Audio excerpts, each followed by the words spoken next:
Halo semua, perkenalkan namaku Ani Widyasari dan selamat datang di video ini.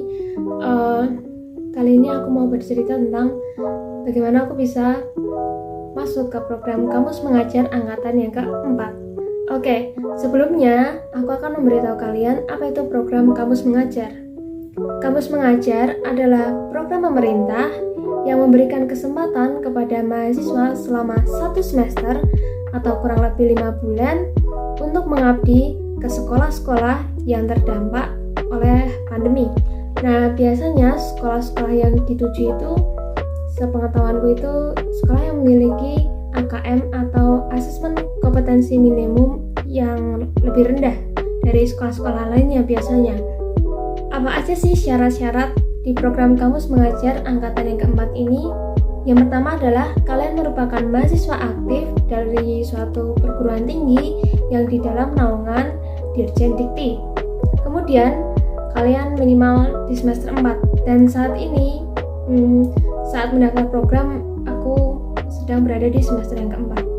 Kemudian adalah memiliki IPK minimal 3 dan dengan skala 4 berasal dari perguruan tinggi yang terakreditasi. Setelah itu, minimal program studi kalian berakreditasi B. Diutamakan bagi kalian memiliki pengalaman mengajar dan berprestasi. Kalau aku ketika mendaftar, aku memasukkan beberapa pengalamanku untuk mengajar di suatu komunitas, menyertakan surat rekomendasi dari prodi yang diketahui pimpinan perguruan tinggi. Belum pernah mengikuti program Kamus Mengajar di angkatan yang sebelumnya. Oke, saat itu aku mendaftar kurang lebih di pertengahan Mei. Kemudian adalah berkas-berkas yang diperlukan supaya kalian bisa mendaftar di program Kamus Mengajar. Yang pertama adalah CV. CV adalah sebuah perkenalan tentang kalian yang akan membuat recruiter kalian tuh merasa tertarik dengan kalian. Dan di CV itu ditulis sedikit beberapa biodata, kemudian sedikit profil tentang kalian, background kalian, pendidikan, kemudian pengalaman-pengalaman apa saja yang kalian lakukan. Saat itu aku memasukkan pengalaman bahwa aku pernah mengajar di sebuah komunitas, membentuk sebuah kelas di komunitas tersebut. Kemudian aku juga aktif berorganisasi. Aku tidak tahu apakah itu berpengaruh, tapi yang jelas pengalaman mengajar juga dipertimbangkan. Nah, setelah itu adalah transkrip nilai, ya karena IPK kalian minimal 3, kalau tidak salah tadi 3. Setelah itu adalah KTP, sertifikat pengalaman organisasi, ini opsional. Beberapa dokumen tambahan jika kalian memiliki dan jika itu diperlukan. Kemudian pastikan kalian memiliki NISN dan itu harus terverifikasi. Kemudian rekening bank BRI, karena segala pendanaan dari Kamus Mengajar akan disalurkan melalui BRI. Nah, setelah mempersiapkan berkas-berkas, kalian akan memiliki notifikasi bahwa kalian harus mengikuti beberapa tes literasi dan numerasi. Oke, setelah kalian mengumpulkan berkas, kemudian mengerjakan tes literasi dan numerasi, kalian akan mendapat pengumuman apakah kalian lolos atau tidak. Dan ini adalah pengumumanku saat aku lolos.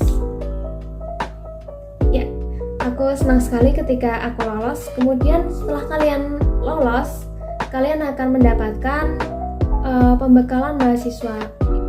Nah, di situ kalian akan mengikuti beberapa live streaming, atau jika kalian tidak dapat mengikuti live streaming tersebut, ada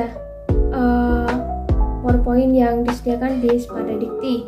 Setelah itu kalian akan pelepasan. Saat itu aku tanggal 1 Agustus itu pelepasan bersama dengan dosen pembimbing lapangan dan juga teman-temanku.